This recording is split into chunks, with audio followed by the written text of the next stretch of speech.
The following content is provided under a Creative Commons license. Your support will help MIT OpenCourseware continue to offer high-quality educational resources for free. To make a donation or view additional materials from hundreds of MIT courses, visit MIT OpenCourseware at ocw.mit.edu. All right. That's right. So I'm going to hand it over to Andrew. And this is basically, we're continuing our track on narrative and writing for games. On Wednesday, we're switching back over to production, and we'll be talking with, we'll have folks from Blizzard to talk with us. But for today, more narrative. All right, we're going to talk about writing for computer games, or games in general. I'm here with Heather Albano and Laura Baldwin, who have very different experiences with writing. And so I'm just going to go ahead and dive right in, and we'll just sort of see what happens on this and have a conversation. And in a bit, we're going to start opening up to questions from you folks, and we'll just sort of play it by ear and go on. So I want to start with, why don't you go ahead and answer first, Heather. What was your path towards getting into writing for games? Not for computer, just games. I usually tell people I got into it sideways. So my freshman year in college, my first week of my freshman year in college, I looked out the dorm window and there were people with boffer swords out in the quad. And my new best friend and I looked at each other and said, I'll go check it out if you'll come with me. And so I got involved playing with a LARP and live action role playing a game. And then I got involved writing for it. And I did that as a hobby for a number of years, like through college and into the real world. And when I was in 2009, I lost my job in marketing. It was the year that everybody lost their job. And Adam Morse, whom I knew from the LARP, called me and said he was founding a games company. This is Choice of Games, which possibly you've heard of. They've done pretty well in the 4 years since. At the time, it was a lark. He said, do you want to write for us? It may never turn into anything. And I said, yeah, why not? So started me on a really amazing adventure of started writing for them, and now I do freelance for other people as well, and here I am. All right, cool. Mine actually is not so dissimilar. I went to college and got involved in the MIT Assassin's Guild, which hopefully some of you have heard of, which is another LARP. And started writing for them, did sit-down games. Then I went to grad school, got a degree in immunology, and decided I didn't want to be a biologist, which is much like you losing your job. Yep, 6 months. And I got a half-time job working at MIT because they only had half of a head count in the thing that I was doing. And my other half-time job was a friend of mine who I had written some assassin games with and done some sit-downing with, had at a point in the past founded a computer game company, or been part of creating a computer game company, Looking Glass, I think it was Studios first, and said, well, I know that you know how to write things and know how things about games and can work well with others, so do you want to come and work for us? And since I wanted to keep my job with the healthcare, I worked half-time for them and half-time for MIT, and did that for a number of years until Looking Glass ended up going bankrupt, and now I just work for MIT. And still do sit-downs and stuff. But yeah, it does seem to be about, you get into games first and then you have connections with other people and they get you into game companies. Networking works is the moral of the story. It really does, yeah. Meet each other. You never know later. Everyone you meet today might be helpful, yeah. So you've both done a fair bit of writing for games. You've done writing outside of games at all.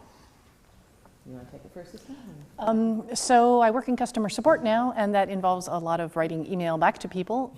That has trained me to be concise and clear and friendly in writing. It's a little bit related, but that's about it. Okay, in contrast, I do a lot of non-game fiction writing.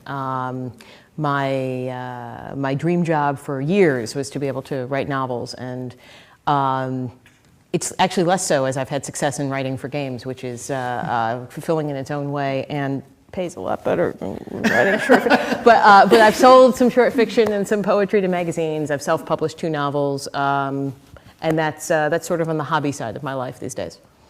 Got it. And we'll come back to that in a little bit, I think. So I want to talk about what kinds of games you worked on, and so what kind of writing that you've done has appeared in those games. And feel free to name names and whatnot of what you've worked on. Why don't you go ahead, Heather? So my professional game writing divides into three categories pretty neatly. I've done most of it for Choice of Games, which does multiple choice text-based games of the Choose Your Path variety, so kind of like the old Choose Your Own Adventure books, if you're familiar with those, although better written if I say it myself. So that's all text, right? All text all the time.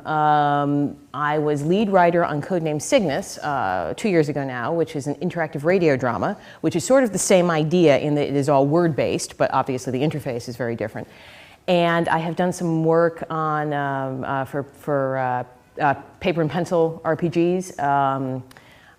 Time Watch by Kevin Culp is coming out next year, and I've got some work in that. There's a small world again. Okay, I know Kevin Culp. I figured you did. Looking Glass, right? Wasn't he? A little bit, yeah. Okay. Yeah, his wife worked for Looking Glass, and etc. So talk to me a little bit about interactive radio show. How does that work? So you play it off your iPod, and I think now your Android. It talks to you. And at it narrates what's going on. You play a spy in a James Bond kind of world. And so it tells you the circumstance you're in and then asks you if you want to do this or that in response. And you say the word. The voice recognition is pretty good, but it's not super sophisticated. It wasn't designed to be. So you don't get to talk back to it in a natural way. You have to say the... it's a little bit better than pick A or pick B, but you have to say the words that it gives you.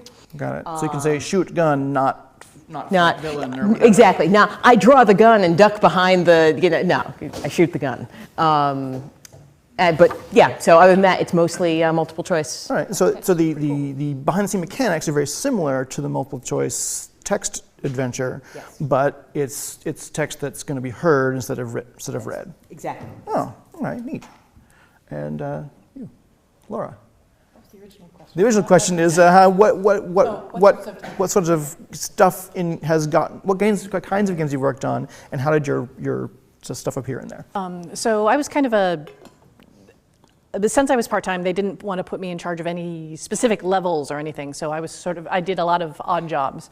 I ended up writing the manual for System Shock 2, which was really exciting because a lot of the time you have to write the manual before the game mechanics are sorted out. So you would say things like, this psi power provides defense. Really have no idea, sorry.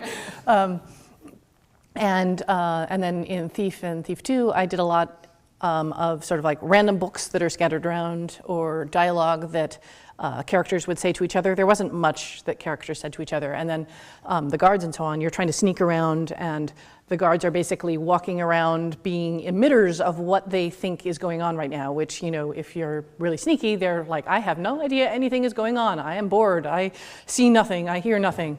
But if they see you briefly or hear you briefly, then they sort of have to emit their state, which is, I'm mildly suspicious because I heard something, but I don't know what it was, or I am really suspicious because I just saw a thief going that way. And but they're not very bright AIs, so they don't have a lot of different state that they can say. They have a level of suspicion and then a level of what caused the suspicion, and there's a big matrix of that. And then you don't want your guards to say, the same thing every single time, so you have to have like 20 different things for each of those categories, and it gets kind of tedious and difficult to come up with 20 different ways to say, I am mildly suspicious because of a noise, without sounding like you've been coached to say that. How many natural ways can you say that? And then, yeah. That was most, right? No, yeah, that's good. And so let's jump right into a little bit here, the difference between writing for stuff that people are going to read versus stuff people are going to hear. It sounds like you've got a lot of experience with that, with long form read words. and you're talking about guards that are saying things out loud, but also written books. And those are very different things, I assume, in terms of how the player's going to appreciate them. Yeah. So the thing that I learned pretty quickly about stuff that is said out loud is that the players want it to be really, really short, which makes it in particular extra hard because, huh, or what was that? They want to have about that much of interaction with the guard that they're hiding from, and you have to convey all this like little settings because you want to have people know the difference between a huh that's like or a huh that's like huh, I'm gonna get you. So there's also a lot of like little stage notes, huh, angry. But I ended up writing a lot of like little short dialogues for guards to be talking to each other or it was mostly guards, that you could sneak by and hear, and sometimes it was to convey information about where something was. And sadly, kind of the first thing that we got told after the playtesting was, those are just too long. Nobody wants to sit there for 3 minutes and hide in the shadows listening to guards talk to each other about something, especially not more than once. And so really only one of the conversations that was more than 4 lines survived into the shipping game, which is at the very beginning of the first level. And you can skip it. It's the guards talking to each other in the courtyard about going to the bear pits. And you can go and you can listen to them, and it tells you a little bit about the world. Or you can just sneak around and go back to the secret entrance. And so if you're playing the game for the second time, you do not have to listen to all of it. So does that, there's a lot of conversation left on the cutting room floor, as it were, then? Yeah, yeah. Because it wasn't until playtest that you realized that was too long. I guess it must have been recorded, and because most of our guards were being voiced by programmers, at least early on. I think we definitely kept Dan Thrawn as the stupid guard. Right. He became very popular. He's got a very expressive voice. Yeah. So I imagine your form of fiction, Heather, is a little bit different because it's longer form to begin with, so you expect a little bit more patience on the part of your players. Yep. And also, all they've got is the words. The dialogue isn't in the radio drama, for instance. The dialogue isn't a distraction from the mechanic. The dialogue is the mechanic. It's all they got to react to. Yeah, you don't want to. They're not going to be saying, "Oh, I want to fast forward through all this," because why would they be playing? Right, exactly. All they're doing is listening to other voice actors, putting together a drama, and then they're responding to it, interacting with it. The difference between But there is a difference between writing dialogue that will be read and writing dialogue that will be spoken. In the choice of games, we have a lot more. We have a lot more freedom. We have a lot more. We have a lot of things that aren't the dialogue. You can put in a tag that says, "Hey, he said angrily," right? Or you can say that he said it while folding his arms, or whatever, that gives the reader a clue as to what they're dealing with. When you're writing a radio drama, all you've got is the dialogue and the stage cues for the actors. I got a lot better at writing dialogue very, very, very fast out of necessity working for that project.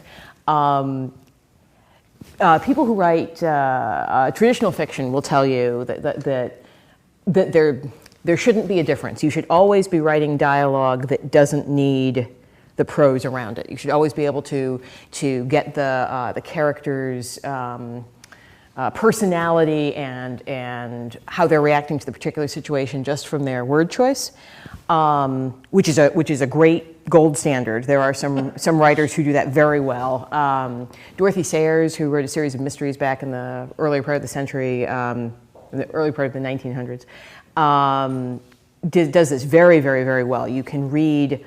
There's pages and pages where it's just open quotes, close quotes, dialogue between two characters, and you never lose track of who's saying what because the personalities are so very different.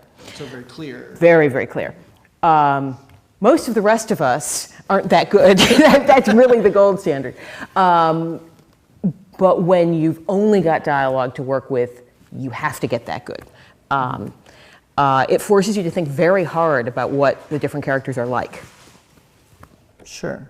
I imagine the stage direction helps a little bit. So that, you want to get across, he said angrily, but we can tell the actor to do that. Exactly, yeah.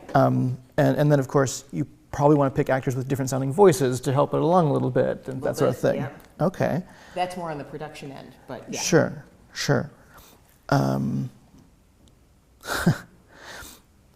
So one of the things that a friend of mine was talking about was he was adapting a Shakespearean play for a comic book form, which is very cool. But when he did that, he said he got to take out about half of the text of the play because in the play, most of the information appeared twice because the listener was hearing the play and needed to in real time understand it. For a radio play, do you give people redundant information or do you just rely on them paying really intense attention to it? That's an interesting question. I think I would probably need to have to go back over the script to answer that for real. My recollection is that we did a little bit of repetition to make sure that anytime the player was making a choice, they knew the context they were making the choice in. So if there had been some dialogue they couldn't respond to, they might get like a summary from character number 3. It looks like John wants to do this, but Mary wants to do this. What do you think, Agent? What should we do? Do you have a go back button so you can hear stuff again? Not in the current implementation as far as I know. But it sounds like you could almost play this game without touching anything, is the idea. That's the idea, yeah. You can, it does come with a button that you can choose visually if you like, but the idea was that you should be able to play it in your car. Got it. So yeah, but of course we weren't dealing with Shakespeare either, so like it wasn't that level of complexity. Well, and the poetry must come here. Like in role-playing games where they have a lot of voiceovers and they have subtitles, I usually turn the subtitles on just in case, like sometimes I miss a word or two and I was like, I can't go back, it's a conversation tree, Right. Right, yes. I mean, that's kind of interesting too, because in a lot of the sit-down role-playing games that I've been in, a lot of times the game master is very patient with saying, wait, what did that person say?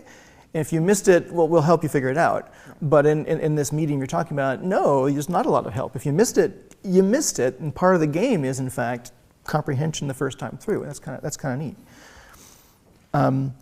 So all right, so that, you're talking about this a little bit already, but does this? All these things are placing pretty much a lot of constraints on your writing. You're talking about you have to get across ideas for dialogue alone, and I think it's kind of, there's a difference between, there's conversation that gets you an idea of who the characters are, or just sort of some filler, and there's conversation which has got vital information in it. And you might know before you write that conversation what that information is. Does that change how you approach that writing, knowing that you have to stick some important information in there? Or do you not think about it that way at all? And I'm just off. Well, no, I'm thinking. I think about that. So,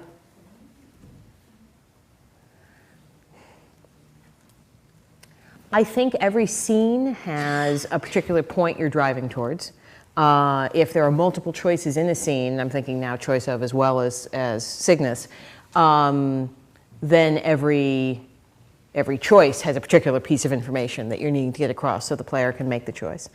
It's not quite a constraint in a bad way, though. It's more of, I don't know, it's a more positive word than that. I feel like I've actually had the good fortune to be remarkably unconstrained in the writing I've done for games because so much of it has been text-based and dialogue-driven. I think if you want to talk about constraints, writing for actual video games is the...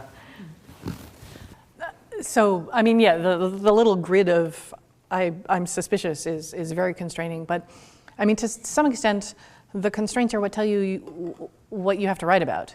I mean, I pretty much never wake up in the morning and say, I am going to write a thing. It's always, what are the things you have to write? I think I read somewhere that poets said that the very strict poem forms, it's the pushing against the boundaries that are what make them interesting, as opposed to prose, where you sort of like write whatever. But it's more that sometimes the constraints are kind of funny. Like for the cutscenes, the rule was you did them in screenplay format, and it's particular margins, particular fonts and capitalization and everything, and And the rule of thumb was 1 page per minute or 1 page per 30 seconds, or I don't remember what it was, but it was, and so it was, okay, well, we've got 2 minutes and 30 seconds budgeted for the cutscene, so it can't be more than 5 pages. And you can't do the trick of making the font smaller. So there was a lot of very strange text editing where, someone would say things and it was like a line plus a word. And you can't have that. That's taking up 10 seconds or something with the one word at the end, which it isn't really, but by the measurement, no, it has to be, you have to get, so, I would, sometimes you put in a semicolon instead of a dash because it's shorter. And then you would put in the descriptions of the scenes or the action or whatever, which is like, view of a study, zoom in on the desk, which has inkwell and whatever. And you had to make those also very short, but descriptive, because you can't just say study and leave it to the artist to imagine what you mean. And the reason that the rules are like that is because sort of like the more description you have in the set scene, in the scene description, sort of the more time it's going to take to show all of the things. If you have 15 different things on the desk and you want to be able to see them all, you want to focus on it for longer. So it's kind of true that the more lines you have describing the scene, the longer it takes. But it was a very strange constraint to write to just because it seemed so surreal. So you're kind of gaming, you had a constraint and you kind of gamed the constraint to fill in one line. And that's not all surprising. I mean, that happens with all rule sets everywhere, right? People game the system. And I'm sure screenwriters have to do that too. And they're probably, like, if there are screenwriters out there, they're probably like, oh yeah, use the short words. And interestingly, there's an almost identical constraint in choice of games where we only want so many words on any given screen. People are playing these on a phone a lot of the time, right? Mm-hmm. So there's a rule of thumb that I can no longer remember about how many words you can have before you should have a choice. Mm-hmm. And how many words per screen. Perhaps you might have 2 screens before a choice. We probably shouldn't do a lot of that. You get the idea. But so that leads to some gaming, like with finding a shorter word to say a thing. But it also forces you to think about what you actually need to say right now, as opposed to later. Sure. Or never. Mm-hmm. Or, and what you said about if you need more words to paint the scene, it's going to take longer. That's definitely true when it's prose, right? If the player needs to know about, he's sitting at a desk where there's an inkwell and a book of poetry and something else that's going to be relevant later, you have to describe them all without knocking the player over the head necessarily. By the way, there's an inkwell. Yeah, exactly. Just slip it in. Mm-hmm. So you talk about these constraints coming in. Are these constraints that were handed to you by the rest of the team? And if so, is there cases where how much creative control do you have to sort of fight back against that sometimes? Or is it pretty much written in stone? I mean, how do you interact with the team that way? Well, when I was at Looking Glass, I was kind of the odd jobs person, as I said. So I had really no creative control, but I wasn't looking for it. I was happily doing tasks that I was given. Sometimes I guess I would say, sometimes you would get sort of feedback saying, so you need to make these things more this way. And I would be like, well, it isn't possible to make them, more suspicious sounding and still have them in the not suspicious category, or, but it would be a conversation. It was like, okay, the thing that you're telling me to do doesn't make sense. Please clarify, as opposed to, I think the thing you're telling me to do is wrong and I want it different. Communications being there. Often there would be a level designer who would say things like, okay, I need books for this, this, and this, or can you translate the books that I have these pieces of information. Can you translate them into Hammer speak for me? And so it was, What's Hammer speak? So the factions in Thief, there were the Hammerites who kind of spoke like King James Bibles, and there were the trickster minions, the Woodsies, who spoke weirdly. That's kind of they, I think Terry Brosius came up with their dialect originally, and it was, the woodsies sing in the treesies, and it, it was it was just a little weird. Crazy. Yeah, and it tended to be not very grammatical, and there were a lot of diminutives on it, but it made them all sound like they were from the same subculture, and I think that that was useful. But where did I start with this? I don't know. You started with working with the team, creative control. Yeah. If there's any, how you manage that, or was it frustrating, or any of that? I can't do artist stuff, and I wasn't very good at the levels. So I don't want the creative control. I want to do the stuff I'm good at, and let the other people who are good at stuff do their stuff. That's. I think that's certainly the attitude I would take if I were working on a video game, which I haven't done yet. Maybe someday, because I have great respect for people who can do visual storytelling. I have no artistic ability myself, so I would definitely be pushing that off. Right.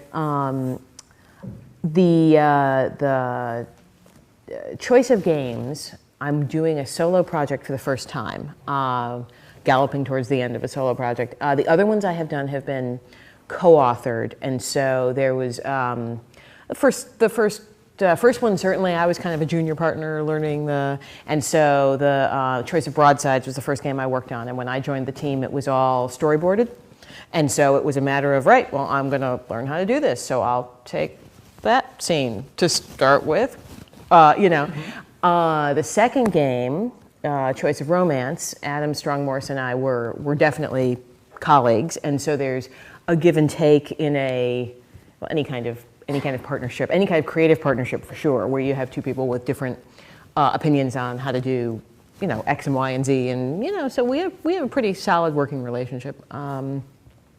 The one I'm doing solo has been both freeing and terrifying in that I have creative control.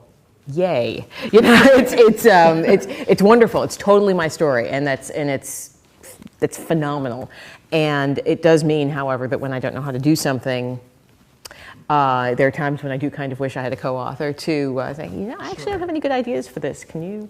What I do have is a very, very good editor. And so we work in pretty close partnership where I can, for instance, last week, write her an email after a playtesting session saying, I think we might have to eliminate this section completely. If we do, it will cause these other problems. But if we don't, I don't know how to solve these problems. Which do you think? Leading to a 2-hour conference call where we came up with a third option, which I would never have come up with by myself, which meant we didn't have to cut the scene and we solved the problems a different way. So that's really hooray cool. for editors. So I really like the fact you mentioned that, is you're playtesting your work and it's not done. Yes. You're playtesting your writing, which I think is awesome. And so that's a great example of a time where playtesting totally just told you that something wasn't working. Does it happen a lot? Unfortunately, fortunately, right? Because you'd much rather have it when it's still under your control than when it's out in the wild, right? So the Codename Cygnus thing, I was the lead writer, so I had a lot of influence, control in the script, right? It was me and the creative director John Myers, working together on it. But John was in charge of production, so I actually wasn't involved in the playtesting for that. I would get notes that were along the lines of, this dialogue sequence is running way long, we need to cut it. You get the idea. Mm-hmm. The choice of game stuff, I have been much more in the trenches with this game I'm working on now, my solo project. I'm buying dinner for friends and sitting behind them and watching them play it. Because it's the only way I can tell when they're confused. Like people, you can ask people to write you notes, and they will, and they mean well, but they never remember everything. And so when you're sitting there and somebody's taking 10 minutes to make a choice, you can ask, so what are you thinking right now? And you can get an idea of whether they have no idea what's going on, which was actually the problem in this most recent, that the player was utterly confused, and that wasn't the first time I'd gotten that feedback, although it was the first time it was utter confusion rather than mild confusion. Or whether the player is so engrossed that they want to make sure they do exactly the right thing, which is a fine response, and they can take 10 minutes if that's what they need to do. So yes, I've sort of wandered away from, what was the original question? Was that the playtest? You found it useful, you do it all the time. In fact, you're going out of your way to do it. And at the solo project, which is mostly writing, and you're still playtesting a lot, which I think is really fascinating. You mentioned an editor, I have to imagine. So you've written books as well. Yes. Do you playtest books? Yeah, I do, actually. You don't call it that in traditional fiction, but absolutely. You have drafts, and I belong to the Cambridge Science Fiction Workshop. My husband gets really grumpy when I call him a playtester instead of QA. Oh, yeah. Who's this? What's that again? So Jerry works in QA, and I often refer to him as a playtester, and he's like, it's not actually playtesting. Is he QA not for games? Not for games, yeah. Okay, all right. That's hilarious. That's fantastic. So, Laura, have you had any experiences with playtesting being essential, or showing you the stuff you didn't expect? Yeah, I mean, in general for computer games, you have to have playtesting, and I feel like there's actually a new modern version where you don't playtest and you ship broken games and you just patch as you go, but I don't approve of that. That is the new modern version, yeah. Looking Glass had in-house playtesting, so you not only had sort of like the naive people saying, "Oh, this is confusing." You had people who were like, "Okay, I know how to do this and this and this," and they would try to do all of the things and tell you which ones were broken, and that's a little bit more for the programming side and the level design side. But I guess there was one thing that came up pretty early was the head designer thought that it would be really cool if there was sort of a thieves' cant, and so all of the internal stuff that the Garrett character would be saying to himself, and sometimes the guards might be saying, they would use dialects. They would say things like eagled instead of saw, or I forget what we came up with for heard. And he had this idea of it being very Clockwork Orange, where it has its own internal language that you can mostly figure out if you're paying attention. And so my first set of dialogue stuff was full of this stuff, and the playtesters were like, we have no idea what they're saying. This makes no sense. They're saying random words and it tells us nothing. So that all got cut out, and pretty much the only thing that got kept was the word taffer, which was sort of the generic swear word. You would say, "You taffer, I saw you back there," because we were trying for a no swearing game. But sometimes you want to have characters sound like they're swearing, so we had that word. It stayed. That's awesome. I find there's a difference between testing and playtesting, though, too. So one is technical. Does the game work? Are there crashing bugs? And we have, I certainly at Choice of, it's two different things. There's the, can you play to the end of it without it crashing on you? Good. All right, for first level, that's great. Can you play to it with it doing the variable hands-off between the scenes correctly? Or do you suddenly find that you're married to this person instead of that person? It's probably like this happen all the time. And that's actually,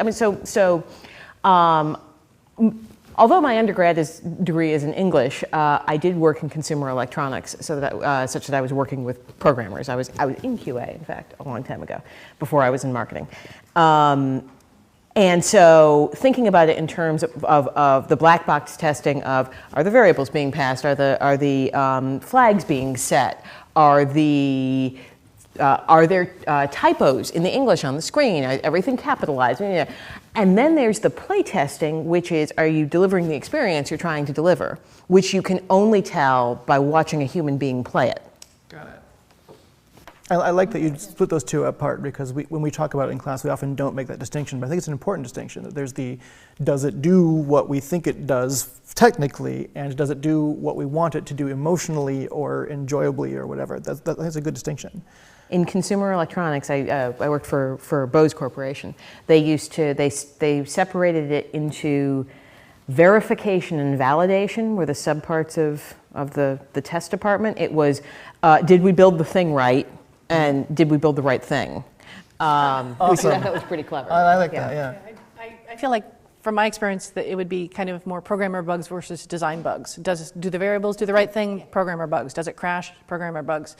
Is it fun? Design bugs. Yeah, that's a great way to think of it, yeah. Sure. So I've just got one more question for you, then we'll turn it over if anyone out there has questions. But before I do that, I want to point out that while I did sort of warn you that I'd be asking a little bit about, have playtesting been useful for you, I did not ask them to go on as long and as enthusiastically as they did about how awesome playtesting has been. Is this something you're trying to... We say this a lot. Okay. Playtest, playtest, playtest, playtest. No matter how much you're playtesting, you probably aren't doing it enough.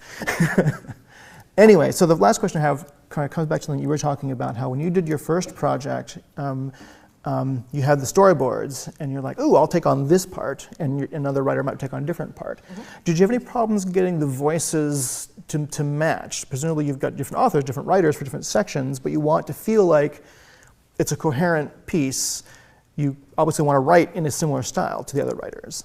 Did we have a problem? The answer is yes, but not like in a funny, horrible way. This is one of the challenges with Broadsides was 3 people. It was me and Dan Fabulich and Adam Strong-Morse, and so it was sort of part of the cost of doing business, of dividing the work among 3 people, was the hey, this guy has a different has speech patterns that imply a different educational level when person A is writing than when person B is writing.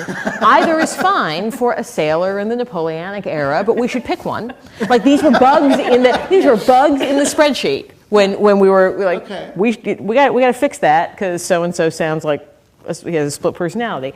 And there were sometimes issues between. Like that's a design thing, like as you were saying, that's a flavor thing, right? There were sometimes issues with handoffs on the technical sense, but that's also like that was in the somebody wasn't setting a flag that someone else needed type of thing, and that was in the spreadsheet. I think that's just a collaborative thing, like sure. What it means, interestingly, is that having 3 writers doesn't save you as much time as you might think. It is probably quicker than having 1, but not 3 times quicker because you have the integration phase that you don't otherwise have. Sure. I like that you put that because I suspect you're all encountering the same thing with your code right now. Yeah, I found that having, for any given sort of tone thing, having one person who was the expert, or at least that was their thing. Like Terry would tend to do the pass on all the woodsies and make sure they seemed woodsy enough, and I would do the pass on the hammers and make sure that people hadn't confused thee and thou and translate things into King James. I mean, it wasn't even real King James. It was sort of like what people think King James sounds like. For Broadsides, we actually had Adam was serving as lead writer. This is a Secondary World Horatio Hornblower. So not the real Napoleonic War, but the Napoleonic War. Like, but so it was his idea, and he was the Hornblower fan, right? So if there was a disagreement about the right way to name something or present something or whatever, Adam had final say because I read 3 of the books really fast as I was getting up to speed for the project, and so did Dan, but that's not the same thing as being immersed in it, right? Right. It was actually harder when Adam and I were working as complete partners, and we were building our own secondary world medieval fantasy from the ground up, because there was no, sometimes it's nice to have a final arbiter, and as opposed to having to come to a resolution, not necessarily fight it out, but come to an agreement with everything under discussion. Mm-hmm. It's just faster if you can win that. If we start to get an impasse, if someone can say, nope, we're going to go with A. Okay, yeah. Go with A. Yeah. All right. Any questions from out there while we're here at the moment? Please. So something I think is true about the choice of games is that, like, if you make choices at the beginning of the story that, like, carry over and possibly have grand repercussions at, like, the 3-hour mark or something like that, how would you actually playtest that? Like, it seemed like playtest having to deal with something that happened 3 hours ago without having the playtest go on for 3 hours. Right. So let me paraphrase that just for the microphones. Yes. You're asking about, you have a playtest that would take a long, long time to see the results, but your playtester isn't that patient. So how do you work with that? Yeah, well, I actually don't know how you work with it in that constraint, because you can, if you are the author and you know the game, you can self-playtest it such that you skip ahead to see how scene 5 feels when you're married to Grace instead of to Diana, right? But if you're playtesting for real, the Choice by Gaslight, the game that I hope will ship early in the winter, has about 4 hours of gameplay. And the only way I have found to test what it feels like for the players to make the choices and be in it is to sit behind them for 4 hours, which is why I buy them dinner, because it's the very least I can do. And this is all informal. These are all friends of mine. Of course. So I think there are things that you can't shortcut. You just got to do it if you want to know what it's like for the player. On the other hand, there may be a better solution to that I just haven't found yet. I don't know. I mean, so for a larger company, the answer is you pay them a wage to do it for 3 hours. I mean, it's their job, Sure. They do become faster at it. Like, if they were playtesting Choice of Games, they would probably be able to read pretty quickly the things that they have read before. But absolutely, when I say 4 hours of gameplay, that's the first time. The first 3 or 4 scenes are not substantively different, no matter what you pick. I mean, there's some flavor text differences, but they're not meaningfully so. So once you realize that, then the second playthrough is just, right. Okay, here's where it starts getting interesting. Now I'm going to slow down and read again. Sure. And I think that's, in large part, actually, why we encourage shorter games in the class, actually. Partially because of scope for your own development, but also partially because of that playtest problem. Speaking as the author of some of the more longer and more convoluted Choice of Games, speaking also because the company encourages people to download the code and make their own. They have a hosted games program.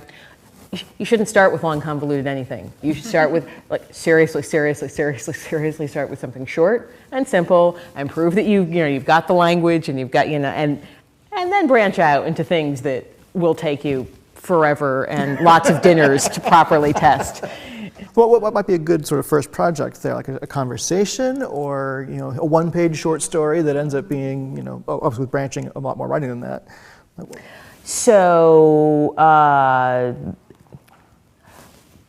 A typical Choice of Game is divided into 10-ish chapters, which at least within the senior staff we refer to as vignettes. I don't know if that terminology got to the website or not, but we call them vignettes. So writing a vignette, which has, I forget how many words they're supposed to have, and let's say 4 or 5 choices, is a good way to get a handle on how it all works, on the rhythm, on the technicalities. And I would go back to what I said earlier, which is when I joined the company, I picked a vignette from the 10 that the partners had already laid out, and they asked me which one I wanted. Mm-hmm. And I picked the courtship scene, in no small part because there was a similar one in the game that had shipped. And I had something I could work from. So what are we working towards? It should be about this long. It should have about this many choices. It should have about this pacing. Okay, all right, so I can copy that. Got it. All right, now I'll do something totally different. Now I can do a whole game. Now, you get the... So you started it's actually really interesting because a lot of people doing computer game development start as modders. You're going to modify an existing game or existing level, and you almost start with, you mod the existing writing, but of course replace all the words. Hey, a lot of traditional fiction writers start writing fanfic. I mean, it's a thing, sure. Right? It means that you have I'm sort of off in the weeds now, right? But fanfic in particular means that the world building is done, the character voices are set. What you need to aim for a voice as opposed to make one up. Exactly, and similarly, the constraints of the world are known rather than things you have to impose, right? So what you have to figure out is a plot that works with this world and these characters, and that's just a plot. Yeah. And then once you got that down, you can grow into sort of the other things. That's a good little way to do it, I think. So something that Laura mentioned earlier was the whole standing around and listening to NPCs talk for minutes. Mm-hmm. And it seems to me that in the shock games in particular, they answered that with the audio logs Yes. that now are a lot more pervasive than just the shock series. And I'm wondering, has that started to become too much of a crutch to sort of get around this whole we want to do all this exposition, but we don't want to tie people down to a location? Or do you find that that's that there is a very specific use for that kind of? I think that the shock in particular, it's trying to be sort of a role-playing game, which at its hallmark has dialogue trees and stuff, except there's no people there. And so it's replacing dialogue trees with little monologue trees. So it's both exposition and also atmosphere setting. So I think that actually, I thought that worked very well. Shock 2 had a lot of sort of cutscene, in-engine cutscenes where you would go up, you would be going down a corridor and there would be a window and then there would be something that happens on the other side of the window. And that felt a little bit more like the thief listening to people talk, is because it would be the scripted thing to happen that you would have to watch or not watch, and it would take place whether or not you were paying attention to it. And then it always had to be built so that you couldn't interact with it because you didn't want it to be the case that you saved the person who was being killed or whatever. But yeah, the audio logs felt like I thought were a nicely atmospheric way to do text dumps. The question is it overused now? Oh. And I don't know. I imagine just like any trick you use in a game, if everyone does it, yeah, it'll be overused. But in some games it's the right tool. In some games it's not. I guess just following up on that, it seems to be that serve a very similar function to, say, written books that you find around in a game like Skyrim or something. Mm-hmm. And it serves that world building and atmosphere building bit. But because you hear it as opposed to read it, it's something that you can do while doing other things. You can go ahead and do the garbage cans while you're receiving all this information. And I'm wondering if that diminishes its value because you don't really have to pay attention to it. And you can just kind of like be the packer and collect all the audio logs without really caring about any of them. Or is it more prevalent because there's no reason to avoid them? It doesn't stop you from getting on. Yeah, I think that I would listen to all the audio logs, but there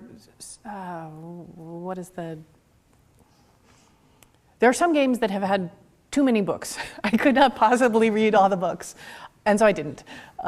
So I think it's almost more setting the right number for any particular player's enjoyment, and how I have no idea how to pick what the right number is. I mean, probably somebody read all the books in Morrowind. I did not. But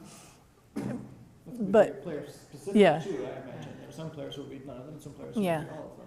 But the question of I don't know if you even want to try to say, well, we don't want to let the player not care about the things. I mean, if the players don't want to care, that's their choice, I guess. That's a totally different thing. What if people are playing your game wrong?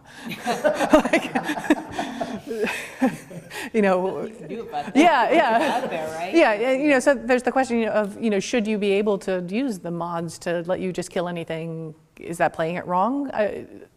Or does everyone get to pick how they want to play it? Is using cheat codes evil, or letting anyone? Yeah. Is there an analog of concept art in writing? Like for example, you have a paragraph that explains what a character is that's not in the game. Yes. Yeah. Yeah. How often are you responsible for that as well? So I guess those would be design documents, and those are traditionally not as well kept up as they should be. So they often describe the state of the game as it was 3 months ago.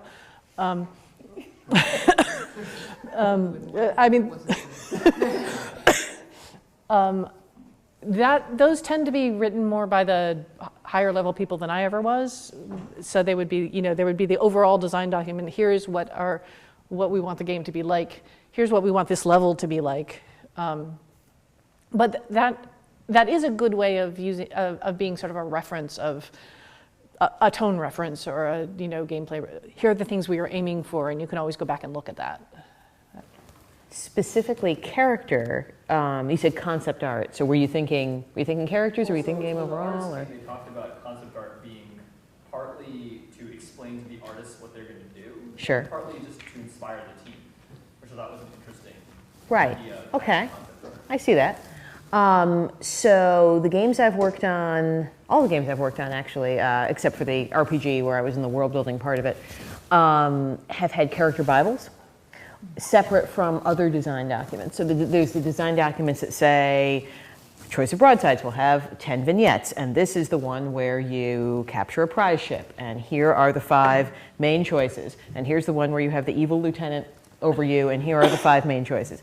And so there was that, and those do fall out of date very quickly, because once you're in the code, you realize you want to do different things. You're in the writing. Nobody likes documentation. and absolutely.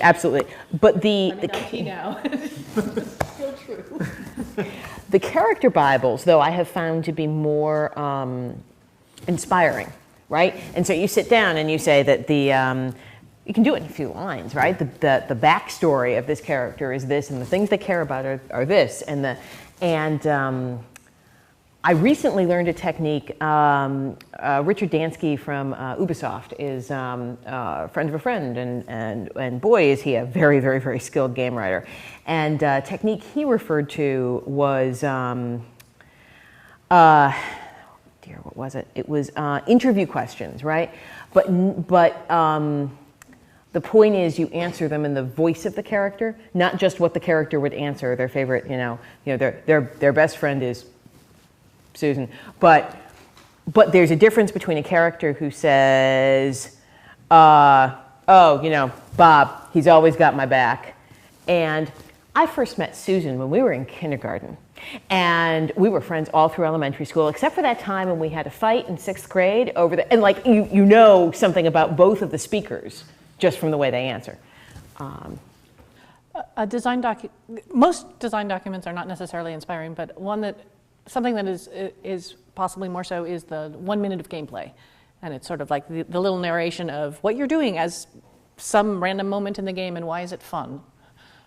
Because, why is it fun is kind of the thing that you need to keep focusing everyone on. The point of the game is not to show you the cool art or to make you listen to my really cool dialogue. It's to be fun.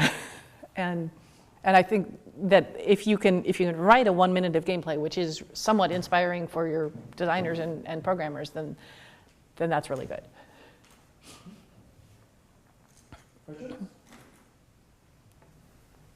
Then I think I will follow up with one last thing, and we may have already used up an answer here, but we'll try it. What can you think of that you didn't know when you started trying to write for games that kind of surprised you? And now you would think to yourself, yeah, I didn't know that. I did not expect that to be that way. I think the screenplay thing was the weirdest. Just a screenplay has these fonts and these margins, and you can't go over the. Yeah, I gather that you can submit academic abstracts and it has the same sort of thing. No more than 800 characters or whatever, but. I think that was the strangest, that was a very big surprise. Most writing, I think, feels more natural. Sure. Screenplays are pretty specific, yeah.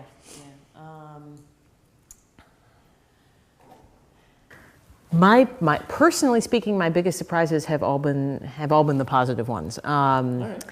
I thought I wanted to write novels, and I still think I probably want to write novels, but I didn't expect this to be as artistically satisfying as it has turned out to be.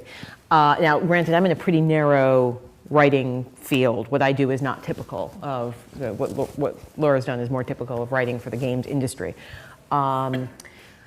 Something that I think surprises a lot of people who have a background in traditional fiction and then transition into writing games, because I've seen this a lot, is the, back in the LARP days, we used to call it the oops, I forgot to add the interactive part, where you have people who are very, very, very skilled at plots and at character arcs and at story arcs, and are not accustomed to having to leave room for the player to interact with the world.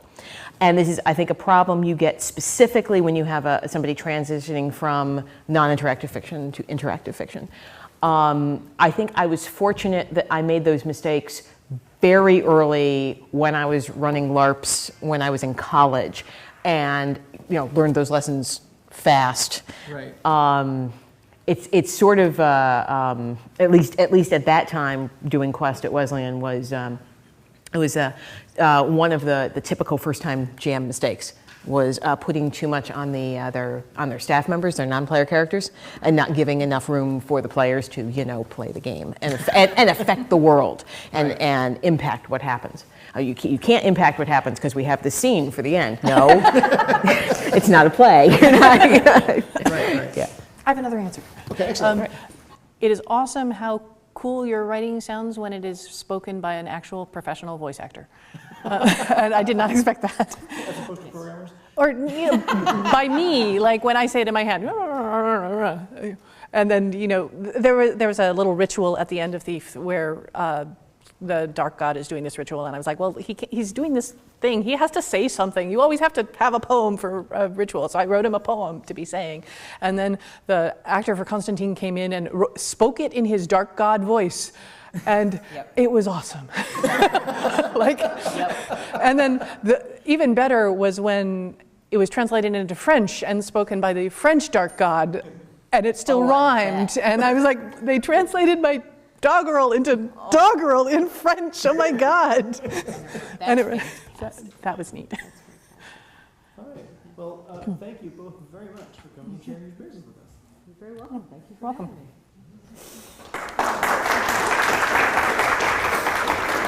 All right.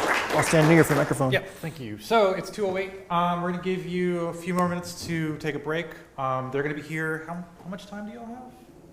Do you have any time after? Sure. Yeah. So if you'd like to get them to play test your game, just come on down, grab them, bring them to your game. If you'd like to ask them any questions personally, please do just come on down. The rest of the time is for you.